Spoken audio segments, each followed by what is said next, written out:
저는 최근에 아주 많이 감격하거나 감동해서 오신 적이 있으니까 저는 눈물이 좀 많아졌습니다. TV나 영화, 간증 동영상을 볼 때 자주 눈에서 눈물이 납니다.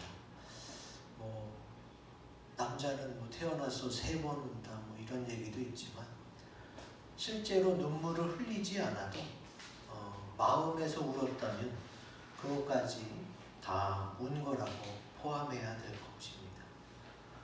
눈물이 창피하거나 또 잘못된 감정은 아니기 때문에 그렇습니다. 사실 요셉은 팔려간 거잖아요. 이방 땅에. 그런데 내가 공부하겠다고 유학 간 사람들, 또 잘 살아보겠다고 이민 간 사람들, 자발적으로 갔는데도 굉장히 어렵고 힘드니까, 외로우니까 많이 웁니다. 힘드니까. 남자들은 또 군대 가면 처음에 훈련 받을 때 엄청 울거든. 실제로 눈물을 흘리지 않아도 마음속으로 울 수밖에 없습니다. 그러므로 눈물을 흘린다는 것, 마음으로 운다는 것은 결코 잘못된 감정이나 수치스럽거나 창피한 것은 아닙니다. 오늘 우리가 읽은 말씀 창세기 45장을 봤는데요. 창세기에 요셉이 우는 것이 총 8번 나옵니다. 창세기 42장 24절, 43장 30절, 45장 2절, 15절, 46장 29절, 창세기 50장 1절, 10절, 17절 이렇게 눈물 흘렸다, 울었다, 애곡했다는 여러 가지 표현으로 기쁨의 눈물은 5회, 슬픔의 눈물은 3회라고 볼 수가 있는데 요셉의 눈물이 오늘 우리에게 왜 중요하냐? 우리가 지금 좀 전에 잠깐 본 동영상에서 그 요셉을 예수님으로 비유해서 설명하는 것을 들었습니다. 우리 예수님께서도 우리의 구원을 위해서 많이 우십니다. 히브리서 5장 7절 말씀 같이 읽겠습니다. 시작. 그는 육체에 계실 때에 자기를 죽음에서 능히 구원하실 이에게 심한 통곡과 눈물로 간구와 소원을 올렸고 그의 경건하심으로 말미암아 들으심을 얻었느니라. 아멘. 예수님이 이렇게 우리의 구원을 위해서 심한 통곡과 눈물로 간구와 소원을 올렸다. 그리고 예레미야서에 보면은 하나님도 밤낮 눈물 흘리지 않는다는 말씀이 있어요. 그럼 하나님의 눈물이 슬픔의 눈물도 있겠지만 기쁨의 눈물도 있다. 그리고 창세기에 나온 요셉의 눈물 8번 중에 5번은 기쁨의 눈물이었다는 것을 생각할 때에 이제 우리가 오늘 말씀을 통해서 요셉이 예수님으로 비유된 것을 우리가 안다면 이제 앞으로 예수님께서 심한 통곡과 눈물이 아닌 주님의 눈에서 기쁨의 눈물이 나올 수 있도록 오늘 말씀을 통해 깨닫고 실행하시기를 주님의 이름으로 기원드립니다. 아멘. 예수님의 눈에서 기쁨의 눈물이 흘러나오게 하려면 어떻게 해야 되느냐? 우리 크고 굵은 글씨 같이 읽습니다. 시작. 죄를 깨닫고 회개해야 합니다. 아멘. 요셉이 눈물을 흘렸다는 기록이 제일 처음 나온 게 바로 창세기 42장 21절에서 24절이에요. 요셉이 제일 먼저 눈물을 흘렸다고 기록된 이 부분의 핵심 내용은 뭐냐? 형들이 죄를 깨달은 거예요. 제가 읽어드릴게요. 창세기 42장 21절. 그들이 서로 말하되 우리가 아우의 일로 말미암아 범죄하였도다. 그가 우리에게 애걸할 때에 그 마음의 괴로움을 보고도 듣지 아니하였으므로 이 괴로움이 우리에게 임하도다. 루벤이 그들에게 대답하여 이르되 내가 너희에게 그 아이에 대하여 죄를 짓지 말라고 하지 아니하였더냐. 그래도 너희가 듣지 아니하였느냐. 그러므로 그의 핏값을 치르게 되었도다 하니. 이 말을 듣고 요셉은 그들을 떠나가서 울고 다시 돌아옵니다. 요셉이 울었다는 첫 번째 기록이 바로 형들이 자기를 한 잘못을 뉘우친 것을 확인했을 때에 그때 감정이 복받쳐서 참지 못하고 그들을 피해서 울고, 그러니까 혼자 울은 거예요. 요셉이 비공개적으로 운 게 두 번이에요. 그중 첫 번째가 형들의 잘못을 뉘우치고 우리가 그 핏값을 지금 받게 됐다고 하고 회개할 때에 눈물을 흘리게 되는 것을 봅니다. 요셉은 애굽에 팔린 다음에는 그 다음부터는 형들 소식, 아버지 소식을 몰랐잖아요. 얼마나 많은 오해와 원망과 원한이 쌓였겠어요. 별의별 생각이 다 드는 거예요. 왜? 마지막이 안 좋았기 때문에. 그런데 막상 다시 와서 요셉은 그때 애굽의 총리니까 애굽 말을 했을 거 아니에요.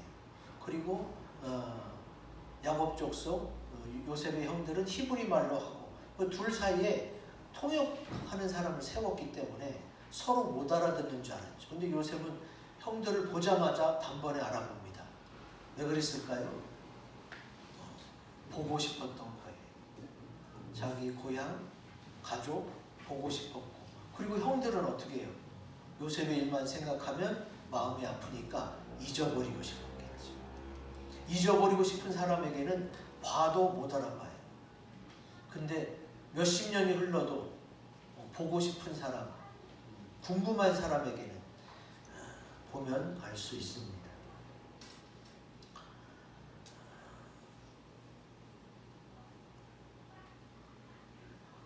예수 이름이 온 땅에라는 그런 복음성가가 있는데, 이 가사에서도 주님이 어떻게 해요? 잃어버린 영혼이 주님께 돌아올 때, 잃어버린 영혼이 언제 돌아와요? 자기 죄를 회개하고 뉘우치고 주 앞에 다시 섰을 때에 주님이 그렇게 기뻐하시고 그렇게 춤추신다는 거예요. 아버지를 떠나서 허랑방탕했던 탕자가 다시 돌아왔을 때 그 아버지가 그렇게 기뻐해요. 또 누가복음 15장에는 그 잃어버린 비유가 여러 가지 나오잖아요. 근데 다 공통적으로 뭐예요? 잃어버린 것을 되찾았을 때에 기뻐했다는 거예요.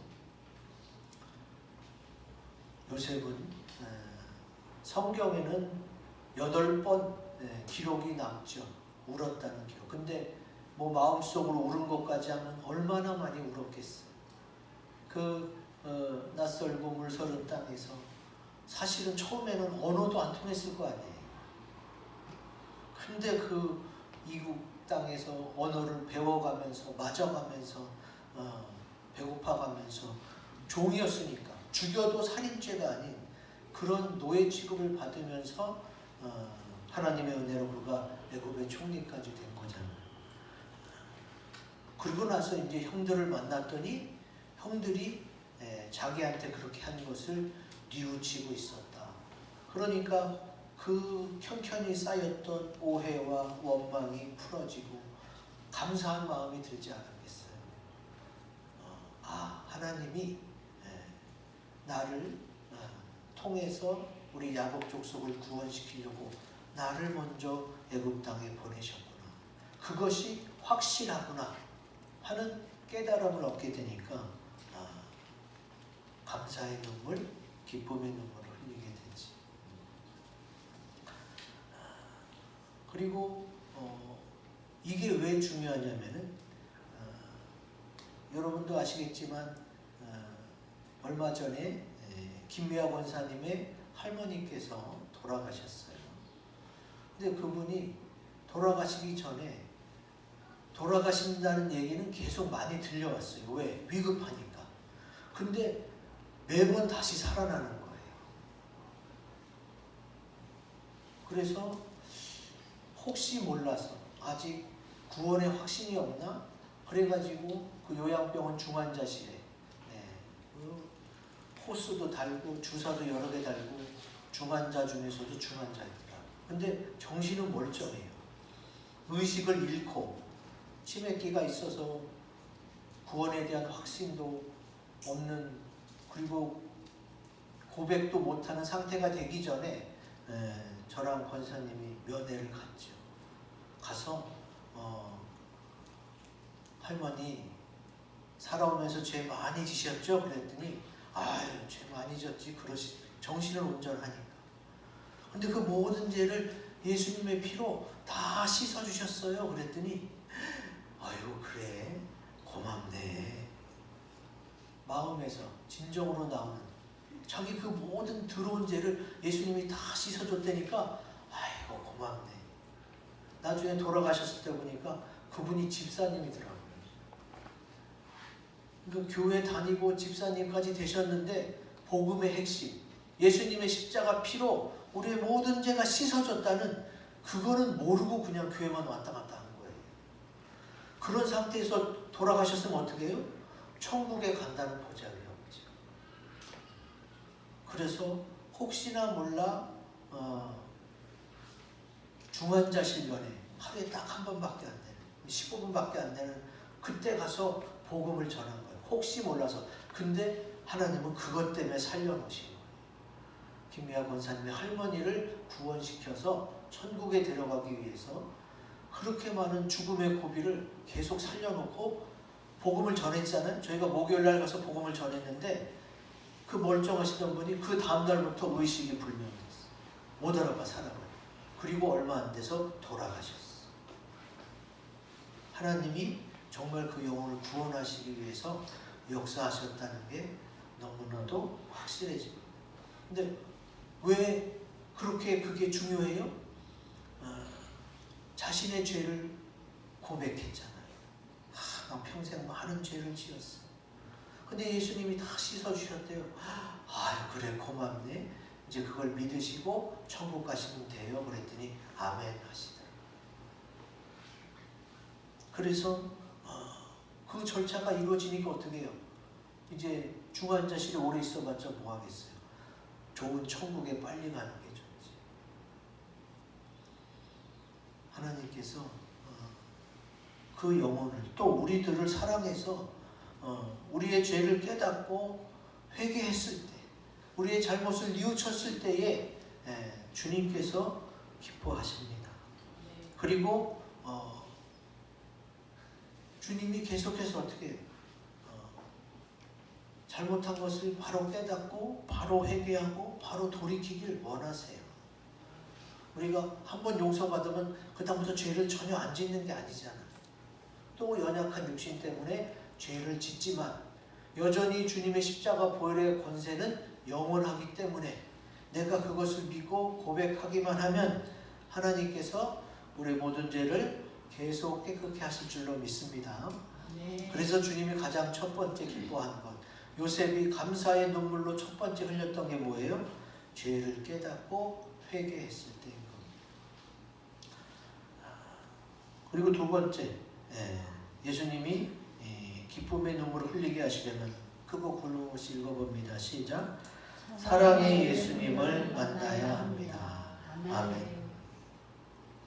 자, 우리가 믿는 예수님은 사랑의 예수님이기도 하고 또 공의의 예수님, 또 창조의 주님, 모든 것을 아시는 전지전능의 주님이시기도 하세요. 근데 어떤 분들 보면은 예수님을 생각하면은 그 학교 다닐 때 교무실 가서 선생님 앞에 서 있는 것 같은 그런 느낌이 든다는 거예요. 그거 왜 그래요? 약간 무섭다는 거죠. 예수님이 사랑의 주님도 맞습니다. 전지전능하고 또 잘못에 대해서는, 범죄에 대해서는 무섭게 혼내시는 하나님인 것도 맞습니다. 근데 그 하나님 중에 가장 크게 느껴야 될 부분이 바로 사랑이에요. 사랑. 하나님의 전지전능하심, 거룩하심, 공의로우심 다 맞지만 우리에게 주님이 원하시는 것은 주님의 사랑을 좀 느껴라. 그리고 특별히 또 우리 참길교회는, 그리고 또 저는 사랑의 주님을 만났어요. 그래서 참 사랑을 많이 받고 또 주님의 이름으로 많이 사랑해줘. 그래서 저는 참 감사해요. 여러분이 참길교회에서 나와서 예배드리고 신앙생활 한다면 반드시 꼭 사랑의 예수님을 만나시기 바랍니다. 사랑의 예수님을 만나야 신랑 되신 예수님을 맞이할 수 있어요. 신랑과 신부는 사랑의 관계예요. 무섭게 혼내시는 하나님, 잘못을 용서 안 하고 반드시 때려서 고치는 이런 무서운 하나님이 아니고, 하나님은 사랑이세요. 하나님의 속성에 대해 많이 성경에 써 있지만 요한일서에 정확하게 하나님은 사랑이시요. 성경에 가장 정확하게 나온 하나님의 속성은 사랑입니다. 사랑. 그리고 성경에 그것을 써놨어요. 그렇기 때문에 우리가 예수님 하면 가장 먼저 사랑이 떠올리고 그 사랑에 감사할 수 있는 그런 사람이 됐을 때에 큰 복을 받을 수가 있는 거예요. 자, 요셉이 두 번째 흘린 눈물, 이것도 형들 몰래 흘린 눈물이에요. 제가 읽어드릴게요. 요셉이 아우를 사랑하는 마음이 복받쳐 급히 울 곳을 찾아 안방으로 들어가서 울고 얼굴을 씻고 나와서 그 정을 억제하고 음식을 차리라 하매. 그러니까 형들 앞에서 울지 않고 몰래 비공개적으로 흘렸던 두 번째 눈물이 뭐예요? 동생 베냐민을 만났을 때. 요셉이 11번째 아들이에요. 12아들 가운데 11번째 아들이니까 자기 동생 딱 하나겠죠. 베냐민 하나. 그리고 그 베냐민은 자기 엄마가 같아. 다른 형들은 엄마가 다른 형들이에요. 근데 베냐민 같은 경우는 야곱과 라헬 사이에서 태어난 요셉, 베냐민 딱 같은 엄마를 가진 동생이랍니다. 그 동생을 얼마나 사랑하겠어요. 형들이 자기를 팔아서 애굽에 왔는데 그때부터 사실 별의별 생각이 다 들죠. 나만 그런 게 아니라 동생까지 우리 형들이 괴롭히거나 팔거나 그러면 어떡하지? 또 아버지가 노쇠한데 아버지까지 어떻게 했으면 어떡하지? 별의별 생각이 다 들었을 거예요. 근데 만나서 그걸 회개하고 또 동생을 데려오려고 하니까 우리 아버지가 그것 때문에 너무 힘들어하니까 차라리 날 잡아 가두셔서 막 유다가 그러니까 그 모든 상황, 우리가 좀 전에 동영상에서 봤잖아요. 그 모든 상황에서 요셉이 안심이 되면서 정말로 하나님이 우리 아버지의 야곱 족속을 구원하시려고 나 혼자 나는 힘들었지만 결국은 구원을 위해서 나를 이곳에 보낸 게 분명하구나. 그게 확실하구나. 그러니까 감사의 눈물, 기쁨의 눈물을 흘릴 수밖에 없는 거지. 그리고 요셉과 베냐민은 형제 사이잖아요. 물론 형제 우애도 사랑이긴 하지만 요셉과 베냐민의 이야기가 예수님과 몸된 교회 신부의 이야기로 비유할 수도 있어요. 오늘 말씀을 통해서 그 성경에 나온 유사성과 연관성을 한번 찾아보겠습니다. 자, 요셉이요. 지금 우리가 읽은 게 43장 30절이잖아요. 근데 그 앞에 25절에 보면은 정오에 만난 거예요. 그 형들과 요셉이 정오에 만났어. 그리고 그 정오에 음식을 차리라고 했잖아요. 그러니까 그때 그 점심은 오찬, 점심잔치요. 점심잔치. 예수님이 마태복음의 신랑으로서 또 신부를 어떻게 혼인잔치에 초청하느냐. 마태복음 22장 4절 같이 읽겠습니다. 시작. 다시 다른 종들을 보내며 이르되 청한 사람들에게 이르기를 내가 오찬을 준비하되 나의 소와 살찐 짐승을 잡고 모든 것을 갖추었으니 혼인잔치에 오소서 하라 하였더니. 아멘. 여러분 기억하세요. 혼인잔치는 오찬입니다. 점심 같이 먹는 거예요. 아침, 점심, 저녁 이 세 끼 중에서 점심이에요. 점심. 왜? 예수님을 예표하는 거예요. 예수님을.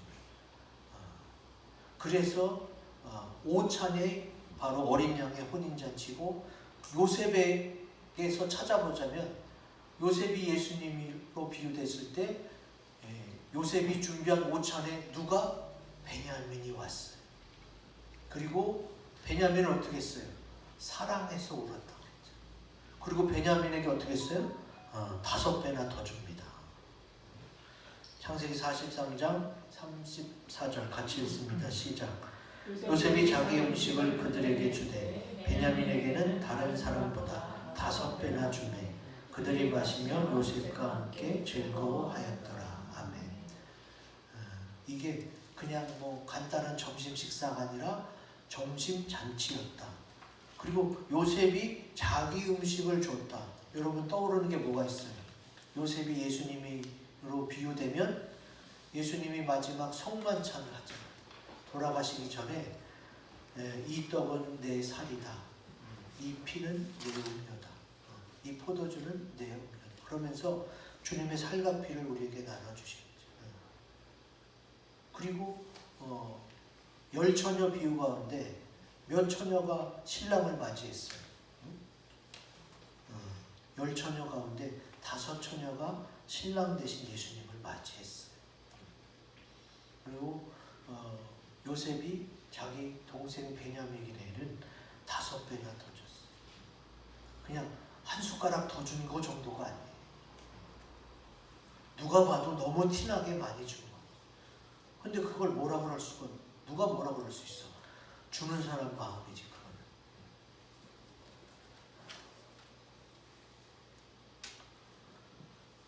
주님께서 지금도 신부들을 기다려요. 신랑 대신 주님은 신부들을 기다리고, 그 신부들은 일반 세상 가치관 가지고는 예수님의 사랑을 온전히 지켜내기 어렵습니다.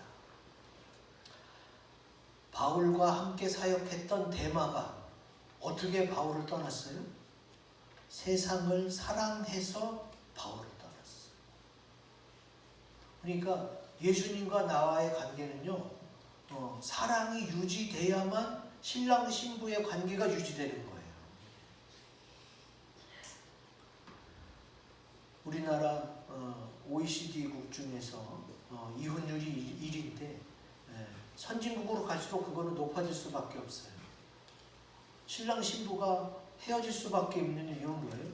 사랑이 식으면 그렇게 돼요. 근데 사랑이 얼마나 쉽게 식을 수 있는지 여러분 아시잖아요. 사랑이란 것은 계속 관계를 좋게 가지고 서로 감정이 오가야 그 사랑이 유지되는 거예요. 근데 그렇지 않으면 금방 식어버리는 게 사랑이에요. 부모 자식 간의 사랑, 천륜 같은 경우는 오래 떨어져 있고 멀리 있어도 그게 이어집니다. 천륜이니까. 근데 혼인 관계는 뭐예요? 일륜이야, 일륜. 사람끼리 서로 좋다고 만난 거예요. 그러니까 서로 잘 정리하고 관계를 유지하지 않으면 금방 식어버리는 게 일륜의 사랑. 그러면 신랑 대신 예수님과 신부된 교회가 사랑을 유지하기 위해서 어떻게 해야 돼요? 서로 노력하고 서로 잘해줘야 돼요. 아멘. 그래서 우리가 지금 예수 믿는데 요즘 제가 느끼는 게 뭐예요? 나도 그렇지만 교회 전체가, 성도들 전체가 세상 살기 힘들어지고 경제가 좀 침체되다 보니까 어떤 주님에 대한 마음, 사랑이 옛날 같지 않구나. 그런 걸 제가 느껴요. 주님이 다시 오실 때에 내가 믿음을 보겠느냐? 주님이 왜 그런 말씀을 하시겠어요? 너의 처음 사랑이 지금 식어져 가고 있다. 내가 예수님을 정말로 사랑하고 신랑으로서 사랑하면 어떻게 돼요? 그냥 맨날 예수님 생각이 나야 정상인 거예요. 근데 예수님 좋은 분이지 뭐 그러면서 관심과 또 집중은 다 세상 것에만 가 있어. 내 눈과 마음이 다 세상 것에만 가 있으면 세상 가치관이 더 커지는 거예요. 근데 성경적 가치관이 커지려면 어떻게 해야 돼요? 말씀을 봐야 되고 기도를 해야 되고 또 그것도 재미없고 힘들면 간증 동영상이라도 보세요. 나뿐이 아니라 다른 사람도 예수님 만나서 저렇게 좋아졌구나. 저렇게 주님을 사랑하면서 살는구나. 나도 열심히 살아야지. 유튜브에 보면은 우리 믿음을 지키기 위한 좋은 동영상들도 되게 많아요. 그것을 내가 찾아가면서 주님과의 사랑을 유지하고 잘 관리해야 돼요. 그래야 그 신랑에 대한 사랑, 신부의 사랑이 유지되고 계속되는 거예요. 그래서 요셉이 동생 베냐민을 만났을 때 그 사랑하는 마음에 눈물을 흘렸는데 그것도 비공개예요. 비공개. 공개적이지 않아요. 주님이 공중 오셨을 때 신부들이 어린 양의 혼인잔치로 공중으로 끌어올려 가는데 그것도 뭐예요? 비공개예요. 참여자들은 공개지만 세상에서는 그게 비밀리에 이루어져요. 성경 말씀을 묵상하다 보면 요셉의 이런 이야기들과 예수님이 신약시대에서 말씀하신 이야기들이 이렇게 매칭되는 것을 볼 수 있게 됩니다. 주님은 분명히 약속하셨어요. 내가 다시 온다. 그리고 다시 올 때는 누구를? 신부된 교회를 데리러 오세요. 그리고 신랑을 사랑하는 신부된 교회는 반드시 그 어린 양의 혼인잔치에 주님이 베풀어 놓은 오찬, 점심에 참여할 수 있게 되는 거죠. 사랑의 예수님을 만나서 주님의 신부로서 어린 양의 혼인잔치에 꼭 참여하시기를 주의 이름으로 기원드립니다. 아멘. 아멘. 자, 마지막 예수님과 함께 기쁨의 눈물을 흘리려면 크고 굵은 것을 읽어봅니다. 시작. 하나님의 약속을 믿고 다시 만나야 합니다. 아멘. 자, 창세기를 읽다 보면 요셉의 이야기 가운데 가장 이해가 안 되는 부분이 뭐냐? 요셉이 그냥 나 요셉이고 하나님의 은혜로 이렇게 됐어요 하고 다 오픈하고 만났으면 되는데 왜 그걸 이렇게 정탐꾼들이라고 그 형들을 몰아세우고 잡아놓고 동생 불러오고 왜 이렇게 어려운 절차를 겪어서 이렇게 해야만 했을까? 그 결국은 속이는 거 아니냐? 이렇게 궁금증을 가질 수가 있어요. 근데 오늘 말씀을 통해서 주님이 왜 그렇게 하셨는지를 알 수가 있어요. 자, 창세기 42장에 보면은 6절에서 9절 말씀에 제가 읽어드릴게요. 때 요셉이 나라의 총리로서 그 땅 모든 백성에게 곡식을 팔더니 요셉의 형들이 와서 그 앞에서 땅에 엎드려 절하매. 요셉의 형들이 와서 땅에 엎드려 절할 때 요셉은 단번에 알아봤어요. 형들인 줄. 근데 형들은 꿈에도 생각을 못했죠. 그걸 알아보고 요셉은 어떻게 됐어요? 그들에게 대하여 꾼 꿈을 생각하고 그들에게 이르되 요셉의 형들이 자기에게 절하는 걸 보고 요셉은 뭐가 떠올랐어요? 옛날에 하나님이 자기에게 주신 꿈이 떠올랐어요. 그 꿈이 뭐였어요? 요셉이 이게 지금 43장이었지만 37장 그 전에 요셉이 어렸을 때 내가 꾼 꿈을 들으시오. 우리가 밭에서 곡식단을 묶더니 네 단은 일어서고 당신들의 단은 네 단을 둘러서 절하더이다. 그리고 또 9절 말씀 9절 같이 읽겠습니다. 시작. 요셉이 다시 꿈을 꾸고 그의 형들에게 말하여 이르되 내가 또 꿈을 꾼즉 해와 달과 11별이 내게 절하더이다 하니라. 아멘. 요셉에게 꿈을 주님이 2번이나 줬어요. 비슷한 꿈을 2번이나. 이는 증인의 수입니다. 확실하게 증거하신 거예요. 왜? 반드시 이루어진다. 근데 이 꿈에서 핵심이 뭐예요?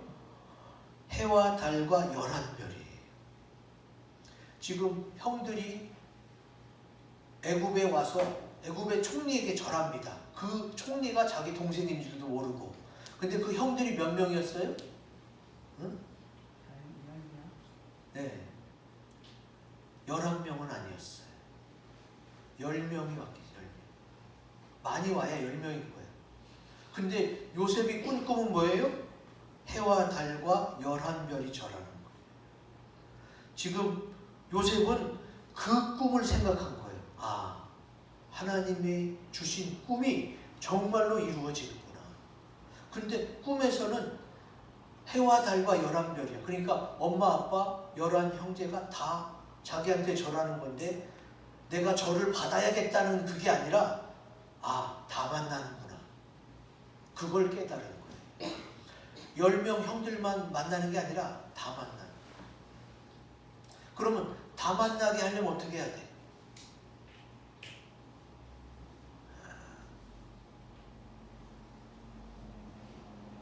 이거를 다 오픈해서 만날 수도 있겠지만 오픈하면 어떻게 해요? 형들이 자기가 잘못한 것을 요셉이 안 죽고 살아있으니까 아버지를 만나서 다 그대로 고할 수가 있잖아요. 그러면 형들은 10명이야. 10명에서 어떤 꾀를 짜서 어떻게 중간에 못 만나게 하고 양식만 가져갈 수 있는 그런 머리를 쓸 수도 있을 거 아니에요. 이거를 오해하시면 안 되는 게 요셉이 총리가 되니까 그거를 한번 권세를 누려보려고 형들을 그냥 막 쥐락펴락했다 이렇게 생각하시면 안 돼요. 지금 요셉은 뭐예요? 꾼 꿈을 생각하고 하나님이 자기에게 주신 그 꿈을 생각하고 그리고 또 어떻게 해요? 가정 총무하면서 또 보디발의 감옥에서 죄수들 수발하면서 인간들의 속성을 다 겪었잖아요. 다 겪으니까 어떻게 만약을 위해서 형들이 그냥 다 오픈하고 좋은 마음으로 했는데 형들이 중간에 또 이렇게 협작을 해갖고 또 아버지는 그냥 모르게 하고 안 데려올 수도 있는 거 아니에요. 음식만 가져가면 끝이니까. 그런 일을 생각해서 내가 이렇게 하더라도 하나님이 결국 다 모아서 함께 살아갈 수 있도록 하겠구나 하는 확신이 들었던 거예요. 그러면서 요셉은 어떻게 해요? 그들이 악한 마음과 생각으로 다른 길을 찾지 않게 하기 위해서 오히려 요셉이 십자가를 진 거죠. 예수님이 그 모든 죄를 짊어지고 십자가를 진 것처럼. 해와 달과 11별이 내게 절했던 그 꿈, 그것이 이루어지려면 결국 내 동생도 와야 되는 거고 그리고 엄마 야곱의 족속 모두가 다 오는 거구나. 그것을 깨닫고 요셉은 너희는 정탐꾼들이라 알면서도 그런 누명을 씌워서 결국은 동생을 데려오게 하고 또 아버지에게 정말로 요셉이 살아서 애굽의 총리까지 됐다는 것을 믿게 하려고 여러 가지 과정과 절차를 거쳐서 사실은 그 왔다 갔다 하는 기간 동안 요셉도 얼마나 답답했겠어요. 그 정을 억제하지 못하고 통곡하고 울 때에 그의 그런 서름과 또 안타까움이 고스란히 나왔던 것으로 여겨집니다.